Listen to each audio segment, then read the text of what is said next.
I'd like to start my talk tonight with a quick games of heads or tails. Put your hands on your head if you think I'll flip heads, hands on your waist if you think I'll flip tails. Lock it in. Here's my coin. If you have your hands on your head, you won. You can put your hands down now.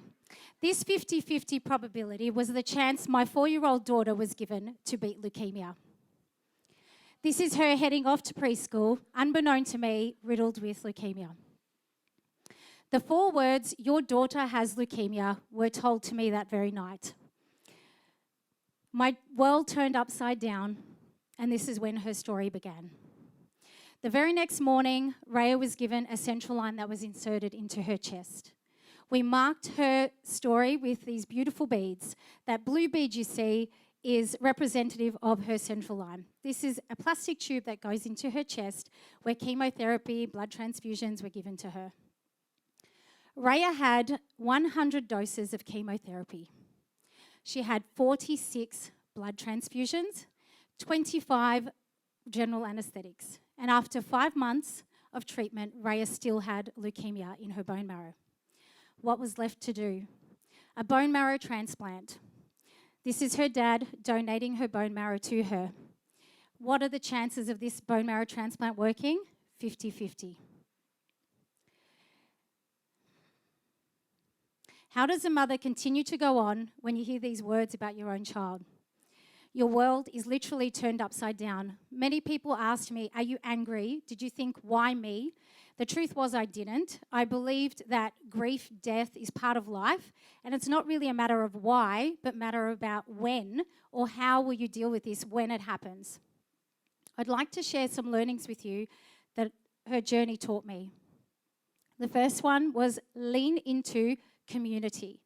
If you nurture good relationships in your life, you'll start to lean on those people in your life now when you need them. Learn to receive when the time comes. It's now a time to receive and not to give. I learned to say yes to many people in my life. I said yes to home-cooked meals. I said yes to the support of family and friends to help with my other children. I said yes to financial support. I learned to say yes. Number 2, lean into gratitude. It's very easy to think about everything that's going wrong when you receive a diagnosis like this. But when you lean into gratitude, you can redirect your thoughts to what is actually going right. I started an increasingly long list of things that I was grateful for. And it surprised me how many things I was truly blessed to have in my life, particularly the treatment in Australia, the hospital system. Number 3, lean into connection, into your pain. So it's very easy for us when we're in pain, we try and run away from it. But I say, express your pain, not hide away from it. So I learned to feel comfortable with being uncomfortable. I developed an intimacy with fear that awakened me in the process. I lent on my parents, my husband, my family, and I was expressing how I was feeling. I didn't keep it to myself. And I felt that awakened my experience. Number 4, lean into connection.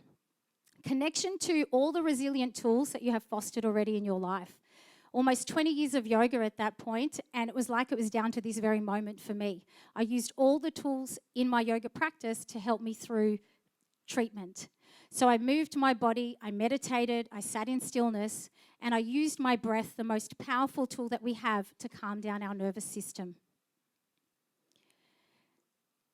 Number 5, lean into surrender. It's very easy to focus on what is going wrong and what you cannot change. But what I did was I shifted my focus. I could not control my daughter's outcome from her transplant. But what I could control, I focused on that. I became her mumcologist, her greatest advocate and nurturer.